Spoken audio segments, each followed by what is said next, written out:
Friends, చాలా మందికి lovers ఉంటారు, కానీ కొత్తగా కలిసిన లవర్స్కి ఆ విషయం ఎలా అడగాలో అస్సలు తెలియదు. దానికి కొంచెం మొహమాటం, ఏమైనా అంటుందేమనే భయం ఉంటుంది. సో ఫ్రెండ్స్, ఇప్పుడు నేను కొన్ని ఐడియాలు చెప్తాను.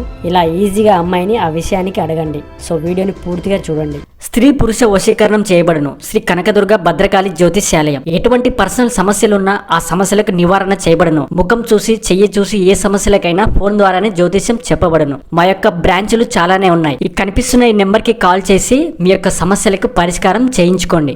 మొదటిది నిక్ నేమ్. ఫ్రెండ్స్, ఒకటి గుర్తుపెట్టుకోండి, అమ్మాయికి ఏదైనా అడగాలంటే వాళ్ళ సొంత పేర్లతో అస్సలు పిలవకండి. దానికి నువ్వు మాత్రమే పిలిచే ఒక మంచి నిక్ నేమ్ ని పెట్టి పిలవండి. ఇలా పిలిస్తే వాళ్ళకు చాలా సంతోషం. రెండోది మెసేజ్. మీరు ఆ విషయం గురించి అడగాలంటే మొదట డైరెక్ట్ గా అస్సలు చెప్పకండి, అడగకండి. మెసేజ్ రూపంలో తెలపండి. ఎందుకంటే ఎదురుగా చూస్తూ అలా అడిగితే ఆమె కొంచెం భయం, మొహమాటం ఫీల్ అయ్యే ఛాన్సెస్ ఉంది. కాబట్టి ఈ మెసేజ్ రూపంలో చెప్పడమే కరెక్ట్. మూడోది, మెసేజ్లో ఎలా అడగాలి. మీరు వాట్సాప్ చాటింగ్ చేస్తున్నప్పుడు అమ్మాయి ఇన్స్టాగ్రామ్లో లేదా ఫేస్బుక్లోకి వెళ్ళి మంచి మంచి పిక్ని తీసుకొని ఆమెకు ఆ పిక్ని సెండ్ చేయండి. పంపిన తర్వాత చాలా మంచి యూనిక్గా ఉండే కాంప్లిమెంట్ని ఇవ్వండి. అలా ఇస్తే ఆమె చాలా బాగా ఫీల్ అవుతుంది. అదే ఫీల్ ఇప్పుడు వర్కౌట్ చేయాలి. నాలుగోది, ఆ పనికి ఎలా ఒప్పించాలి. అలా పిక్ పంపి మంచి ఫీల్లో ఉన్నప్పుడు ఇలా అడగండి చాట్లో.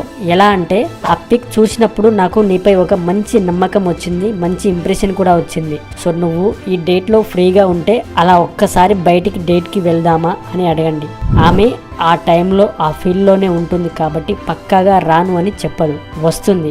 వచ్చిన తర్వాత ఇంకా ఎలా చేయాలో నేను చెప్పాల్సిన అవసరం లేదు. సో అది మీ మీదే డిపెండ్ అయి ఉంటుంది.